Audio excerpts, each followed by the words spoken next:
Blacks in Technology.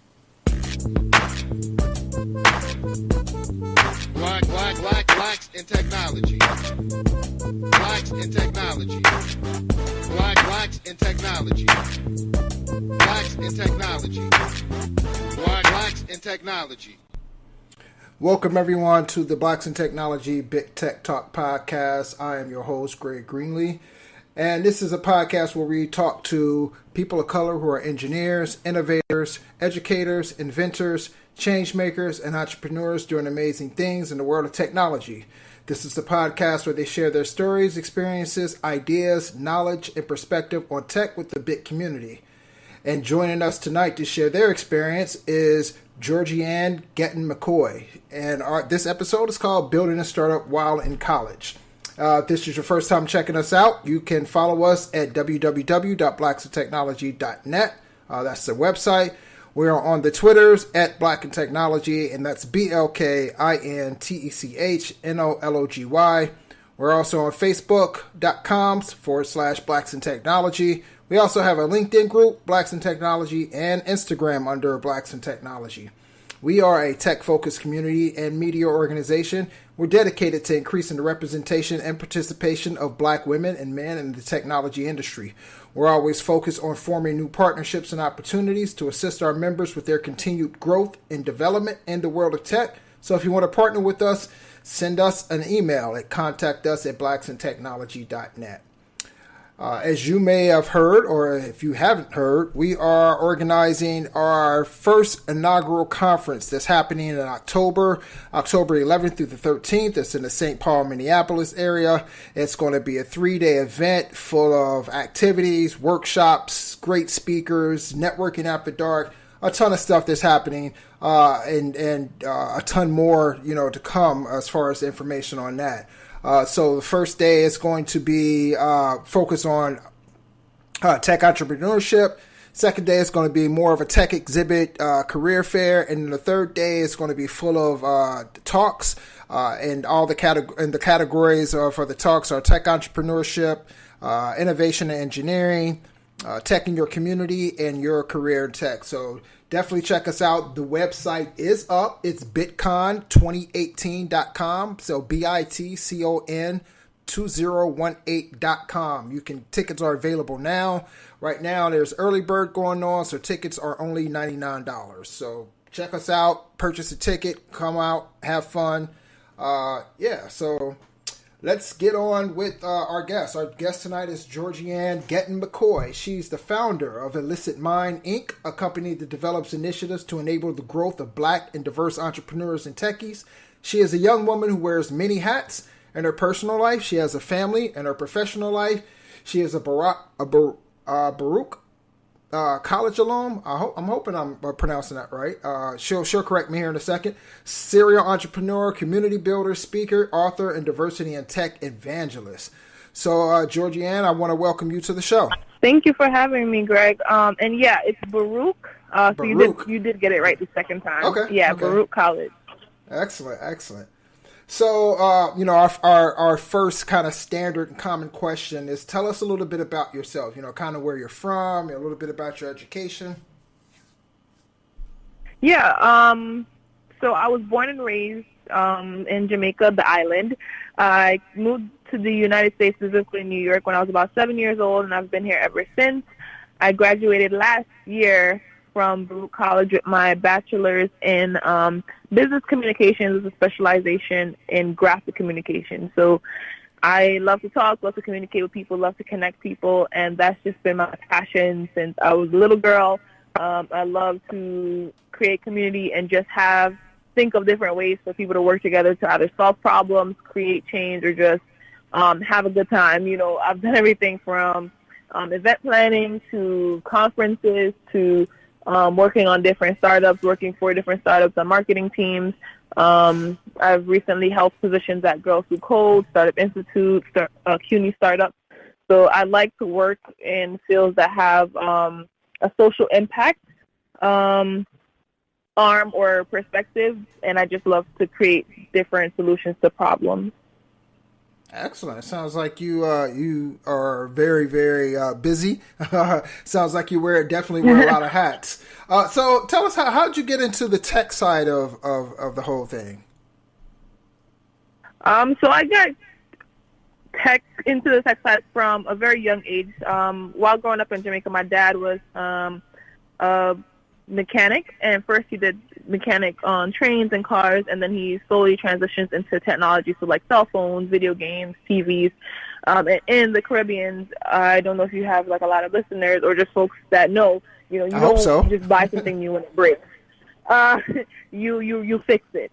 So as a child, Nice. I got a lot of opportunities to get different games and electronic toys and phones before everyone else, and we were kind of like his testers. He'd give it to us kids to kind of break it and fix it back, and so I had like a love for technology from that young age, and seeing him fix the stuff, I would participate in that. And then when I moved here, even more technology, so computers. I had a desktop and laptop and cell phones before many of my peers, even in the United States. And so just seeing how much opportunities came out of the internet or just using the technology, I just was addicted in a good and bad way, because now I'm super addicted, but slowly backing up, and I just saw the tremendous opportunities and access given when you use technology the right way, and I wanted to help others capitalize on that opportunity. Excellent, and shout out to your dad. Early exposure is definitely a key to even understanding that technology is an opportunity and is an option for especially young people nowadays. So, yeah, shout out to your dad for introducing you to the world of tech. So, excellent. So, this podcast is called Building a Startup While in College, and I thought this would be very interesting as a topic because you are already juggling a full course load while in college, right? It's already hard enough to stay on top of grades and stay on top of your classes, and here you are building a startup while you were in college. So tell me this: why embark on something like this? Why embark on building a startup while in college? I've always been a person to fill my plate, and anyone could tell you, from my parents to friends, when I set my mind on something, I go for it no matter what anyone says, which is good and bad. And so I was on the traditional path of becoming an accountant. So that was like the safe job, especially as an immigrant. Your parents encourage you to do something more safe: nursing, doctor, lawyer, accounting. And I was on that path, and I was like, I'm interested. I really want to start my own business. I want to start something. So I launched my first company back in my freshman year of college, and it was like a small clothing line, t-shirt company, and it did okay. And I was just like, from there, it was like once I got a taste, I was like, I need more of this. I really want to do more and launch more companies. And with my passion for technology, I found out about the New York tech ecosystem. I was like, okay, it's the perfect time. And then I quit my job and really spent more time, investing in how can I learn more about this ecosystem, how can I partake in it, what can I build, who can I work with, connect with. And I just ended up everywhere. People just knew my face at all the different events, at all the different workshops. And at the time, I had my son with me, who was about 3 years old, and I would drag him everywhere, after school. When I would go to like evening networking events or the New York Tech meetup, I'd bring him along. And so, I just became that like face that everyone saw everywhere, volunteering for events, and just, I just really fell in love with being an entrepreneur and using technology to create businesses. Very, very cool. And I think it's commendable, that you were bringing your son, your child. Is it a boy? Is that correct? Did you say your son? Yeah.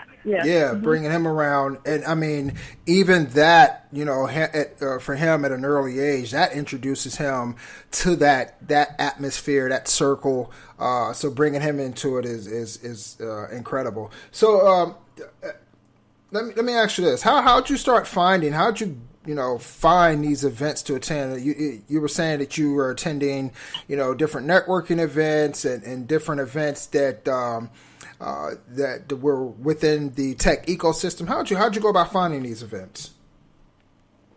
So I actually have an exact story of how it came along. So I read a book called The Summer That I Quit My Job because I was working like a full-time job at Foot Locker, and I was, in school.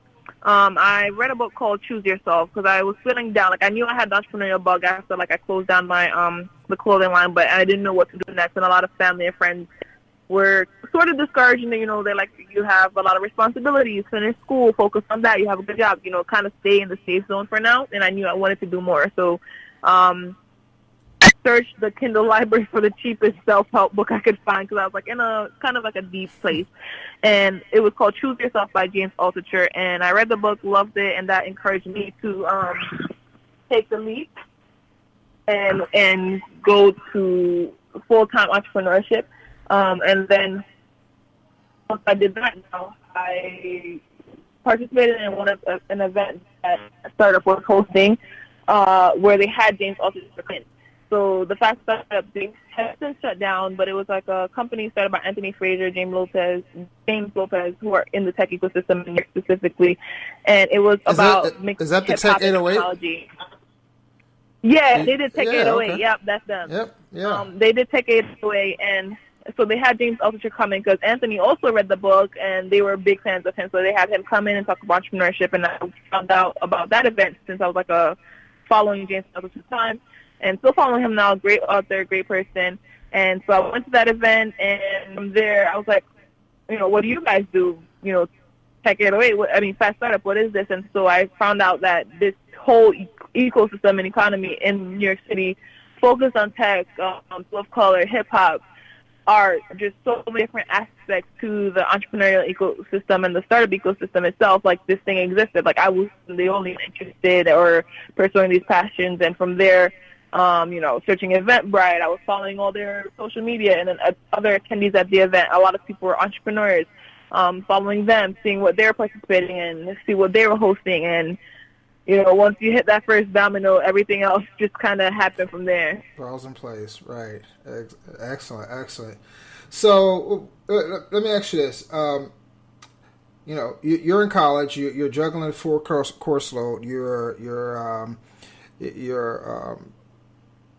your journey through the entrepreneurial world. Tell us, and we're going to get into your startup here in a second. I want to, kind of focus a little bit on just kind of the college experience. Like, what are some organizational tips? Because, having that much on your plate, you have to have some type of organization to yourself, right? Like time management, like, you have to be able to context switch pretty quickly and things like that. So what are some like time management tips or maybe some apps that you used that help you along your journey? I would like to first say Google Calendar of your life.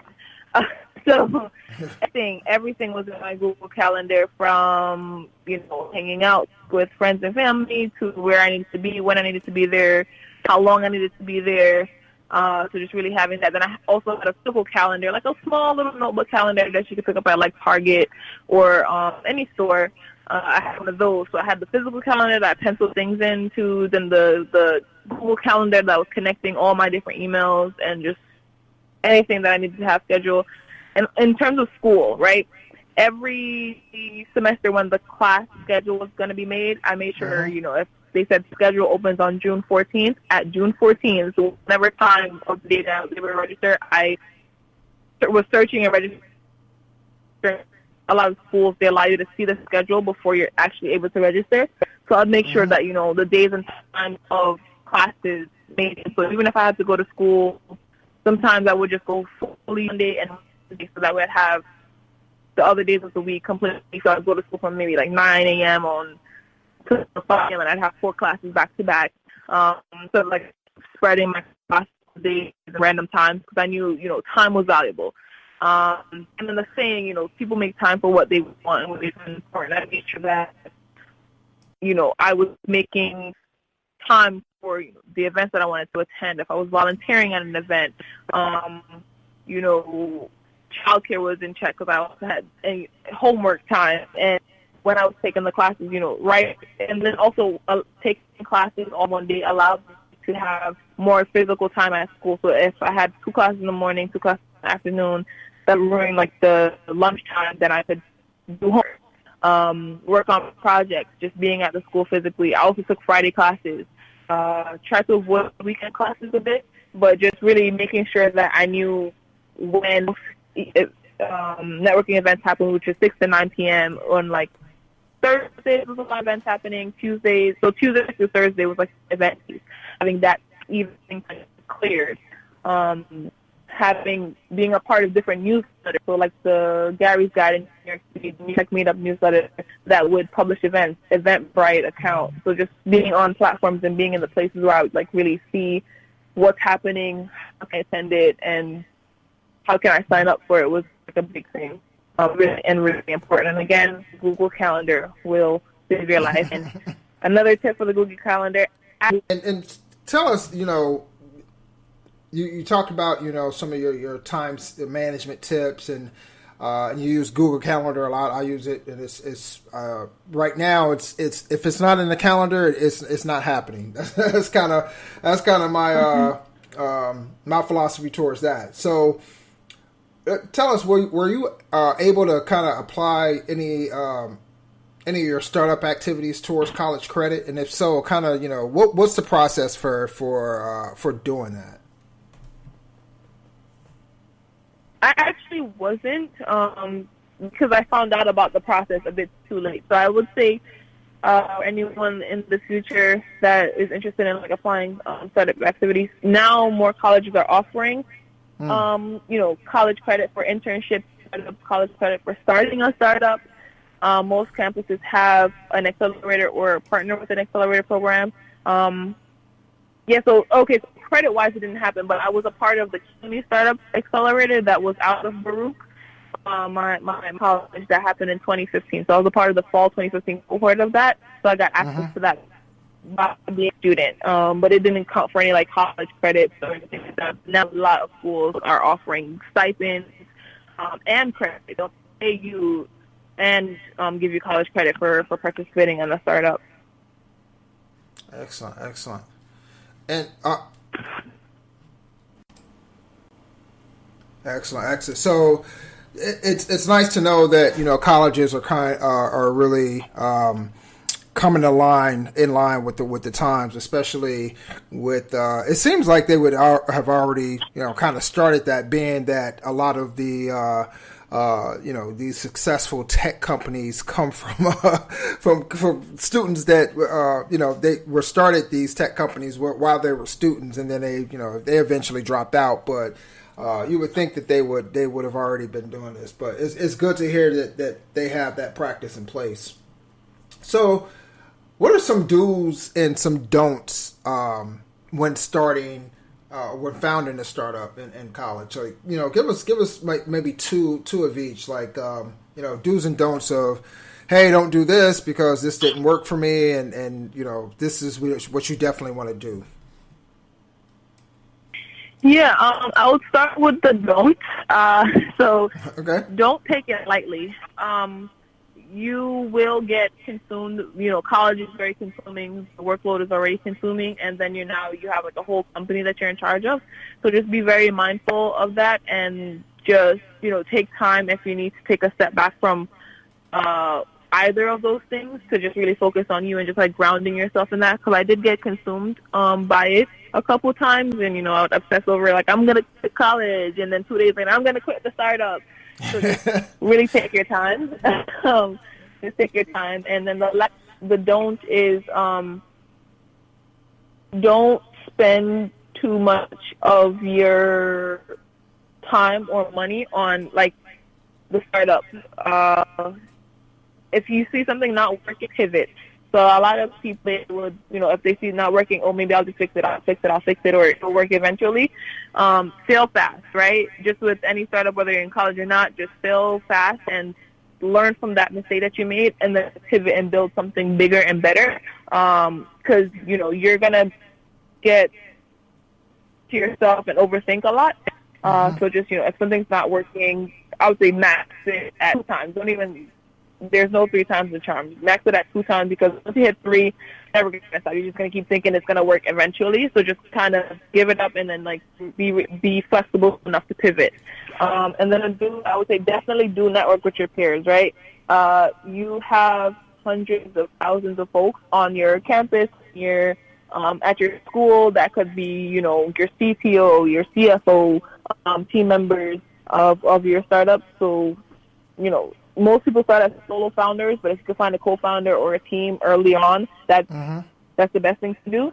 And then the last to do is, again, another networking tip, find a support network, whether it's the co-working lab at your school, the entrepreneurial lab at your school, friends and network in ecosystem that in the community that you live in, the tech ecosystem where you live, because in those times that there are down moments, you're going to need folks that get it and really understand why you decided to take the entrepreneurial path, and not folks that are just like, oh, just give up, you could do something else, or get a job here. That's really discouraging, and it also doesn't make you feel better. It just makes it, however you feel, you're going to feel 100% worse. So just be in have, your regular friends and family network, but also have a startup and tech ecosystem support network. Excellent advice on some do's and don'ts. So now let's pivot a little bit and talk about your actual startup. Tell us, what your startup is and what problem is your startup trying to solve? Yeah, so my startup is called Illicit Mind, and what we do is we help offer like some of that support network to get diverse, young, Black Latino entrepreneurs to the point of executing their business. So we know you could get lost in sauce very easily with mass information, a lot of tools and resources, or the lack of tools and resources. So there's a big issue if you don't know what you don't know, or do know too much. You're not doing. You're just sitting down and like kind of anticipating or planning or researching, but you're not actually executing on your goals and your accomplishments that you hope to achieve with your startup. So we want to get to the doing part of it all and kind of get out of their head and support them with whatever questions or knowledge that they need. And we even do like a deeper dive if they need to build out, a roadmap, if they need to build out a system of accountability. We're just really getting folks we have a little slogan called less dreaming, more doing. So getting them to the point of being doers. Very, very nice. And so how did you go about, building your team? Like, did they consist of other students? What was that process like? Yeah, so our team consists of, pretty much everyone was a student when we met, and was like pursuing a form of like higher education. So we all met in that scope, and we just thought it was a good fit based on who we're targeting, folks that look like us and come from backgrounds that we come from, and just folks that are really entrepreneurial and just need that extra boost of how can we execute, how can we get stuff done. And we joined forces. We have a team of 4 right now. Some folks have come into the company and then left, or we've had interns, but the whole way through, all team members have been really passionate about the goal of helping others to launch and execute their businesses. Very nice. And that brings up another question around building a team. So you're building a startup while in college, right? And I know that interns are one of the ways in which young companies are able to leverage students to help with some of the daily duties within a startup, right? Especially if they don't have the financial resources to shell out a bunch of money for full-time hires. Being that you're building your startup in college, did you actually utilize a lot of interns as well? Like, what was that like? Because you're in college and now you're saying you're reaching out and saying I need interns. So how'd that work? Yeah. So in college, when you're like you're interns, it's like more so like college. It's like, hey, are you interested in this? Would you be able to help with this? And a lot of folks, are excited to add it to their portfolios. excited to use it as like examples of the work that they're doing, especially folks that are about to graduate. They want to have, some type of experience to show when they're jumping into the workforce, or Right. folks that are just general. So, I did work with a bunch of folks that were in my classes, or just that I met that were in college, in the ecosystem. And then I also did a couple of for hire, like I used like Fiverr a couple times to do design work in the early stages, or just outsource some tasks. But most everyone, it was a mutually beneficial agreement where they were getting the experience and portfolio features for their future endeavors. So everyone benefited from it. Nice, very nice. And like, how did you fund your idea? Was it did you have any sources of funding, investors, or anything like that? No. So what I did was I did a lot of part-time gigs, random gigs, whatever, and I also did a lot of freelancing, whether it was part-time work, marketing, creating plans for people, planning events for others. So I did a lot of that kind of work to fund it. And then we would charge, like in the beginning we had like a lot of events and we charged ticket sales. So it was like it funded itself. And then I got a couple of grants from when I participated in a few different business competitions, like the CUNY Accelerator program.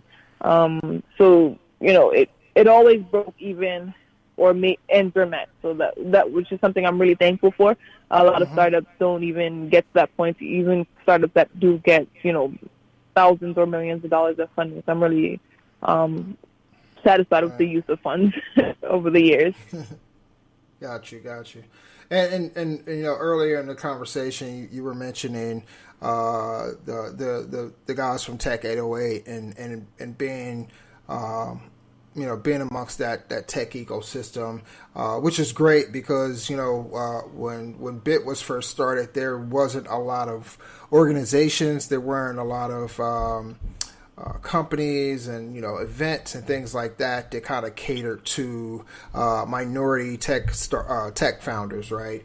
And so it's great that you were able to kind of have that support system with some of the organizations up in NY. But there's still very few Black founders, even fewer of those are women. Like, how's your experience been as a Black woman building a startup?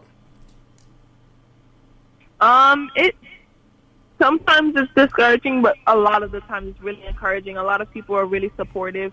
A lot of people kind of give you access to. Well, I've received a lot of different access. Some have been folks that have diversity and inclusion initiatives are trying to push growth of like Black women in tech. And for a short amount of time, I did feel, I want to like earn my seat and not like be given one for a quota that needs to be met. But I realized that somewhere along the line the debt was paid, so I have earned my seat, And so just whatever opportunities that I do get, I make sure to open the door for anyone else that's out there. I make the call of action if I see if there are scholarships or programs or mentorship, just whatever access and opportunities that I get. Any other minority founders, female founders, young founders that I see, I try to pass along opportunities. If I can't take advantage of it, I make sure I spread it with my network and just really paying it forward, as well as like accepting when it is paid forward to me. So just really being authentic about that transaction and being authentic about the connections and the people that I meet. But it's been sometimes, you feel like I'm the only one in the room. I have to represent everyone, but just kind of be yourself and don't overthink it, because I did do that out for a long time, and certain things, might have come off as racial or sexist, but just, hold your ground, stand your ground, and just be confident in your position, and you do belong in the room. All I have to, is the biggest thing I have to say. Like, don't think you don't belong anywhere else but in that room, at that table, or in that role that you're in. You definitely belong there. I love it. I love what you're saying. One, be authentic, be yourself, and then be confident in who you are. I think that's a huge. I think that's great advice especially for people coming up in tech and wanting to start, tech companies and things like that. Mainly because there's so many negative headlines out there. Let's put it like this. I'm not going to say they're negative. They're positive in a way that they help address the problem, or bring the problem to light and help address the problem. I would say that there's a lot of press out there that can be discouraging. Let's put it like that. I think that's a better term to use. It's pretty discouraging, especially when you hear about a lot of the sexist and racist, situations that happen within tech. For someone looking from the outside in and wanting to, they're on the fence about getting into this ecosystem. That can be discouraging. So it's great to hear someone who is on the front line, who is doing the hard work, saying like, hey, there's going to be some battles. You have to stand your ground, but you have to be confident and understand that, and say to yourself that you belong in this space. And I think that's really powerful for people that's listening, that's thinking about getting into this, because it's easy to feel othered, especially when you're the only one in the room. But if you go in and you have that confidence and just keep saying to yourself, I belong here, then it can definitely help you get through those situations. So. Yeah, excellent. So tell us, diversity is something that it sounds like you're pretty passionate about. Tell us what are some of is that something that as you grow your startup that's part of your I guess part of your company's character? Is it embedded in your company that we're going to be a diverse company? Yeah, definitely 100%. Because I feel that we're all on this earth together, so everyone is gonna have to work together, be in the same room at a time. And so when I think of diversity, I think of more so inclusion. So inclusion to me is where everyone from different backgrounds, there's racist, sexist, they could come together and work together and not say, oh, I'm not going to work with that person because of this reason, or just have like preempted biases or unconscious biases against someone. It's just that, this other person is a human from a different walk of life than I am, and they could teach me something, or I could learn something, or I could teach them something, and we could work together and build great things together. And I think that's the only way to really innovate for a better world, because if you just think of like one person from one kind of experience, then the rest of the world doesn't get changed or impacted or supported.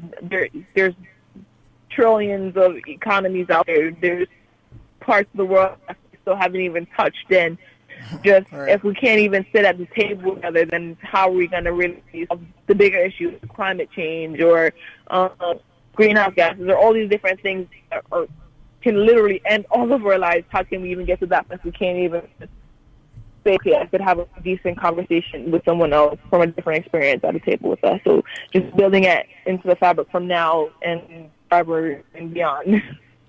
Now, I mean, that's a very, very interesting perspective, because, one of the, I guess, common taglines for companies, I guess, is, one of the common sayings that they say, we're trying to do this to change the world, right? And yet companies aren't, they don't take diversity seriously. And it's like, you do understand that as a white male, that within the world itself, that you are pretty much a minority. So how are you planning on changing the world when you don't know, about other cultures, or you can't understand other cultures, or you have these biases, unconscious or otherwise, that you have towards people? Like, how do you plan on really changing the world if you don't understand the people that you're trying to reach? So that's I actually never heard that, but that's a very interesting perspective. And just to add on real quick, another mantra that we had was build with, not for. Whereas a lot of companies, they come in and say, example, I was just in the Caribbean a couple of days ago, and like I said, I was born and raised in Jamaica. Someone will go into Jamaica and say, these Jamaicans, they need technology, they need X, Y, and Z, and they'll build this infrastructure without ever asking the community, ever asking anyone what they truly need and how they can support them. And then, 3 years later, not even 5 years, 2-3 years later, it's not being used. The facility is broken down. The people aren't using it the way it was instructed to use, and then they wonder why. And it's because you never really asked them to bring your version of the world into this new community or this new ecosystem, and it didn't work.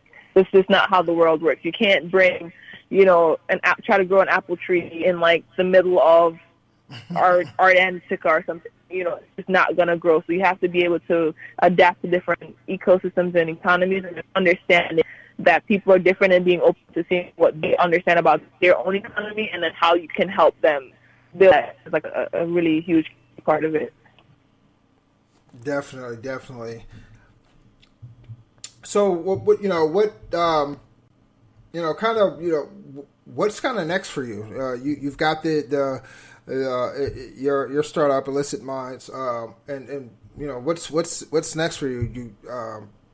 Are you doing something after Illicit Minds? Or are you embarking on another startup? Tell us more about that. So right now we're at like a influx point with Illicit Mind, and we're scaling. We're at a point where we're actually generating a decent amount of revenue and profiting. So I think the next step is to really scale out this company to a point where, if I could say 7 figures would be nice, maybe 8. That would be nice, and then from there, once it's at a point where it really runs itself, and we could have like a good team, a small business team, I would like to embark upon something new. And I have done projects in total. I've started about 6 or 7 ventures. I co-founded 6 or 7 ventures in the last 5-6 years, and so I do enjoy starting new businesses. So once we get this, I want to focus on this in mind right now, and scale it to a point again where we have some commas. And from there, probably step down from being CEO, start something new, because I do really, really love the feeling of starting business. Something similar as buying the domain, getting the team going, launching those. I really love those moments. So I do see myself starting a lot more companies in the future. I want to focus on growing this one for now. Excellent. And kind of how can people, if they want to get in contact with you, if they want to check out the site, give us your Twitter handles if you want to give that out, your site URL. Yes. So our website is Illicit, illicitmind.com, and on all social media you can find us at Illicit Mind Inc., all one word. And if you want to find me personally and follow me on all social media, I am at Georgie B Humble. So GeorgieBehumble. Tweet me, like my photos, share my stuff on Facebook, and I'll return the favor. And looking forward to connect with folks. Feel free to reach out to me. My email is very open. I'll give that too. It's just Georgie@illicitmind.com. Say hello, say what's up. I'm here and always ready to help and support in any way I can. I just want to see everybody win, and remember to keep, dreaming and doing. So less dreaming, more doing, and let's to the point of a better world, and more technology, and more inclusion and diversity. Excellent. Well, I certainly want to thank you for joining me on this podcast. I know there was a couple of hiccups in us getting this done, but we finally got on the books, and I appreciate your patience and that whole thing, and I wish you luck in the future, and maybe you can maybe submit I don't know if you do speaking, like public speaking and things like that. Yeah, and I'm actually starting to do a little bit more now, so I'm definitely open to opportunities like that. Yeah, I'd love if you could share that with me. Thank you. Thank you as well, Georgie-Ann. And that does it for this episode of the Blacks in Technology Big Tech Talk podcast. I want to thank our listeners for tuning in. I also want to thank Georgie-Ann Getton-McKoy for being an excellent guest on this podcast episode. and we wish her the best of luck in the future. If you have any suggestions for us, anyone you want to see on our podcast, send those suggestions to us at contactus@blacksintechnology.net. Also a reminder, BitCon 2018 tickets are on sale, so check out bitcon2018.com and purchase your tickets immediately. We are going to have a fantastic conference, and we want you all to be in attendance to enjoy. That does it for us. See you next time. Like always, tech yourself before you wreck yourself. Take care. Blacks in Technology. Blacks in technology. Blacks in technology. Blacks in technology. Blacks in technology. Blacks in technology.